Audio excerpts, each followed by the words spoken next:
In school, you learn about solids, liquids, and gases, the three core phases of matter. And as you progress, you've probably heard about plasma and Bose-Einstein condensate. Well, today I'm going to tell you about another state of matter called the quark-gluon plasma. But first, how do we get to this state of matter? Well, let's take the solid, liquid, and gas I mentioned before. How do we traverse between these states of matter? We either add or remove energy, specifically thermal energy. We start off as a solid, the most orderly, and if we add thermal energy, we get to liquid, which looks like this. It's more excited and less orderly, also known as having a higher entropy.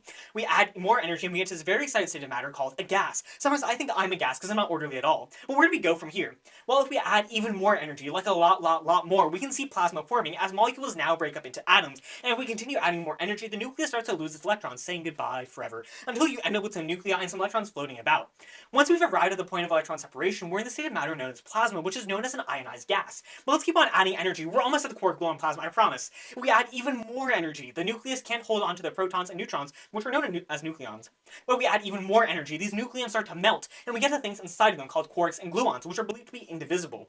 To be very brief, quarks are the things that form hadrons once they hadronize, and gluons are massless particles that bind quarks together to form hadrons, which in turn form nucleons. And now we've reached the phase of matter called quark-gluon plasma, which is achieved at temperatures around 4 to 6 trillion centigrade. The reason the state of matter is important is that it closely represents quarks and gluons 20 microseconds after the Big Bang. And after this, matter and antimatter were created, and so the state of matter was ultimately responsible for the creation of the universe, as far as we know, anyway.